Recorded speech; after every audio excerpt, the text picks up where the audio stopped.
Good evening, and welcome to your detailed weather briefing for Monday across the United States. We're tracking multiple systems moving across the country, with impactful weather expected in several regions as we head into the new week. Let's begin with the overall pattern.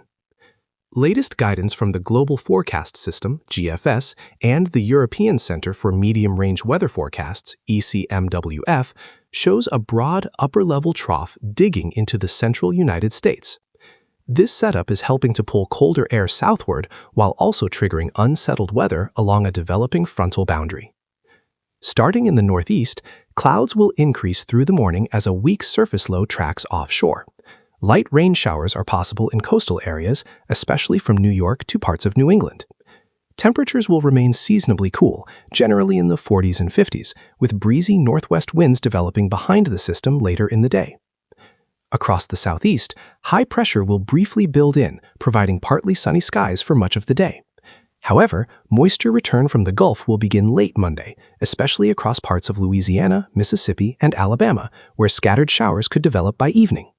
High temperatures will reach the upper 60s to low 70s in many areas. Now to the Midwest. This is where we're closely watching model consistency.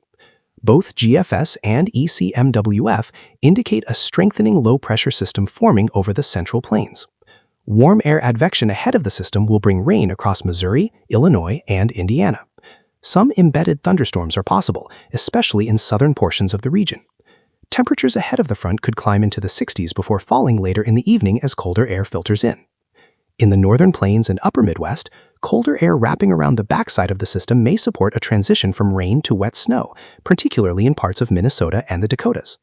Accumulations appear limited at this time, but model trends will need to be monitored for any shifts. Out west, the pattern remains active. A Pacific disturbance is expected to move into the Pacific Northwest. According to ensemble guidance, steady rainfall will impact Washington and Oregon, while higher elevations in the Cascades could see significant snowfall. Snow levels will gradually lower throughout the day as cooler air moves inland. California will remain mostly dry across the southern half of the state, though northern California may see increasing clouds late in the day. Temperatures statewide will be near seasonal averages, with cooler conditions along the coast. In the southwest, dry and mild conditions continue, with highs in the 70s across Arizona and parts of New Mexico. However, increasing upper-level clouds may signal changes heading into midweek.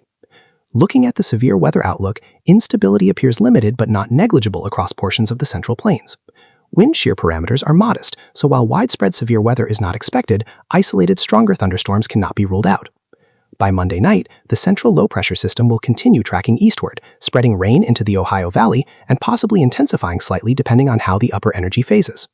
Model spread remains moderate, meaning confidence is fair but not absolute at this stage. In summary, Monday brings rain and gusty winds in parts of the Northeast, showers and possible thunderstorms in the Midwest, mountain snow in the Pacific Northwest, mostly dry but changing conditions in the Southeast, mild and quiet weather in the Southwest. We'll continue monitoring updates from the GFS, ECMWF, and ensemble models for any changes in track or intensity. Stay weather aware and be sure to check back for the latest forecast updates.